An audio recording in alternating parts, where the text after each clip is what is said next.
আপনি কি চাও যে আপনার মোবাইলে ইন্টারফেস ঠিক এরকমভাবে শো করুক, আপনার মোবাইলে যতগুলো অ্যাপস আছে ঠিক এরকমভাবে দেখাক? তো এরকমভাবে যদি আপনি আপনার মোবাইলের ইন্টারফেস করতে চাও তাহলে এই ভিডিওটা আপনাকে পুরো দেখতে হবে। এই ভিডিওটার মধ্যে আপনাকে দেখাবো কিভাবে আপনি আপনার মোবাইলের ইন্টারফেস এরকমভাবে চেঞ্জ করবেন। তো এরকমভাবে আপনার মোবাইল যদি ইন্টারফেস করতে চাও তাহলে আপনাকে প্রথমে প্লে স্টোরে চলে যেতে হবে। তো প্লে স্টোরে চলে আসার পর সার্চ অপশানে চলে যাবেন। সার্চ অপশানে গিয়ে আপনাকে লিখতে হবে আলফা হাইব্রিড লঞ্চার। এইটা লিখে সার্চ করলে প্রথমে যে অ্যাপসটি আছে এই অ্যাপসটিকে আপনারা এখান থেকে ডাউনলোড করে নেবেন। তো এখানে আমি এটাকে ইনস্টল করে নিচ্ছি। তো এরপর আমরা এখান থেকে ব্যাক করে নেব। তো ব্যাক করে নেওয়ার পর এরপর আপনাদের মোবাইলের হোম স্ক্রিনেতে ট্যাপ করে রাখবেন। ট্যাপ করে রাখার পর সেটিং যে অপশানটি আছে সেটিংয়ে চলে আসবেন। সেটিং আসার পর মোর অপশান আছে, মোর অপশানে টাচ করবেন। তো টাচ করার পরে এখানে হোম স্ক্রিন বলে একটি সেটিং খুলবে এবং ওপরের দিকে আছে ডিফল্ট লঞ্চার বলে, তো ওখানে আপনি টাচ করবেন। তো ওখানে টাচ করার পরে এখানে দেখতে পাবেন ওই অ্যাপসটি নিচের দিকে শো করছে, তো ওই অ্যাপসটিকে আপনারা এখানে টাচ করবেন। তো টাচ করার পরে এরপর আপনারা এখান থেকে ব্যাক করে নেবেন। তো ব্যাক করে নেওয়ার পরে এখানে দেখতে পাচ্ছেন ওই অ্যাপসটি এখানেতে চলে এসছে।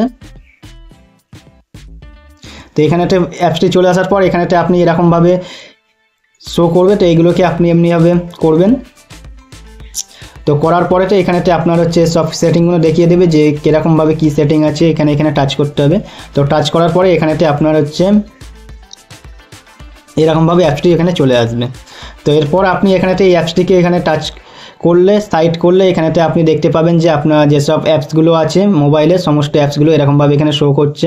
তো আরও যেসব ফিচার্সগুলো আছে সেগুলো হচ্ছে এখানে দেখিয়ে দিচ্ছি। তো এখানেতে দিয়েছে যে একটা ডায়াল প্যাড, তো এখানে ডায়াল প্যাডে টাচ করলে এরকমভাবে চলে আসবেন। তো এটাকে অ্যালাউ করে দিতে হবে। তো এরপর আপনি এখানে যে কোনো নাম্বার চেপে এখান থেকে ডাইরেক্ট কল করতে পারবেন। তারপরে নাম্বারগুলো কাটতে গেলে উপরের দিকে টাচ করে আপনি ওই নাম্বারগুলোকে কাটতে পারবেন। এরপর আপনি ব্যাক করে নেবেন। ব্যাক করলে এখানেতে অনেকগুলো অপশান আছে, বুস্ট আছে, এখানেতে আপনি র্যাম বুস্ট করতে পারবেন। এরকমভাবে ইন্টারফেস শো করবে আপনার র্যাম বুস্ট করলে। তারপর এখানে ক্লক চিহ্নে টাচ করলে এখানে আপনার টাইমটা চলে আসবে। তো এরপর আপনি এখানেতে সেটিংয়ে টাচ করলে এখানে অনেকগুলো সেটিং পেয়ে যাবেন। এখানে প্রথমে একটা থিম বলে যে অপশানটি আছে ওখানে টাচ করবেন। তো ওখানে টাচ করলে আপনি আপনার এখানে অনেকগুলো থিম পেয়ে যাবেন এখানেতে। তো যে থিমটা আপনি এখানে চাইছেন সেই থিমটা এখানেতে সিলেক্ট করে দিতে পারেন। যদি এই থিমটা আমি এখানে দিই তো থিমেটা টাচ করবেন। টাচ করলে এখানে থিম অ্যাপ্লাই হয়ে যাবে। তো এরকমভাবে ইন্টারফেস চলে আসবে আপনার থিমে। এরপর আপনি যদি মনে করেন এখানে ওয়ালপেপার সেট করবেন অন্য, তাই এখানেতে ওয়ালপেপারও এখানে অপশান আছে, এখানে টাচ করবেন। তো এখানে টাচ করলে এখানে দেখতে পাবেন এখানে অনেকগুলো ওয়ালপেপার চলে আসবে এবং যে ওয়ালপেপারটা আপনি আপনার মোবাইলে সেট করতে চান তো সেই সব ওয়ালপেপার এখান থেকে আপনি সেট করতে পারবেন। এরপর আপনার হচ্ছে যেসব অ্যাপসগুলো আছে এখানেতে অ্যাপসগুলো দেখে নিন কত সুন্দরভাবে একটা ইন্টারফেস শো করছে।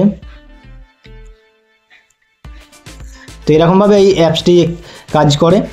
তো এরপর যদি আপনি চান যে আপনার মোবাইলটা ঠিক আগের যেরকম ছিল সেরকমভাবে চলে আসুক, তো তার জন্য আপনাকে ফের এই অ্যাপসে সাইড করলে অ্যাপসে চলে আসবেন। এখান থেকে আপনাকে মোবাইলের সেটিংটাকে খুঁজে নিতে হবে। সেটিং খুঁজে নেওয়ার পরে আপনি একটু নিচের দিকে আসবেন। তো নিচের দিকে এলে এখানেতে হোম স্ক্রিন বলে একটি অপশান আছে, এখানেতে টাচ করবেন। তো এখানে টাচ করার পরে ডিফল্ট লঞ্চার বলে যে অপশানটি আছে ওখানে টাচ করবেন। ওখানে টাচ করার পরে এখানে ওপরের যে সেটিংটি আছে সিস্টেম লঞ্চার, এটা হচ্ছে আপনার মোবাইলের সিস্টেম লঞ্চার। তো এখানে টাচ করবেন। তো টাচ করে দেওয়ার পরে এটা হচ্ছে আপনার মোবাইলের আগে যেরকম ছিল ঠিক সেরকমভাবে চলে আসবে। তো এরকমভাবে এই অ্যাপসটি কাজ করে। তো এই ভিডিওটা যদি আপনার ভালো লেগে থাকে তাহলে লাইক, শেয়ার, কমেন্ট আর সাবস্ক্রাইব করে দিও।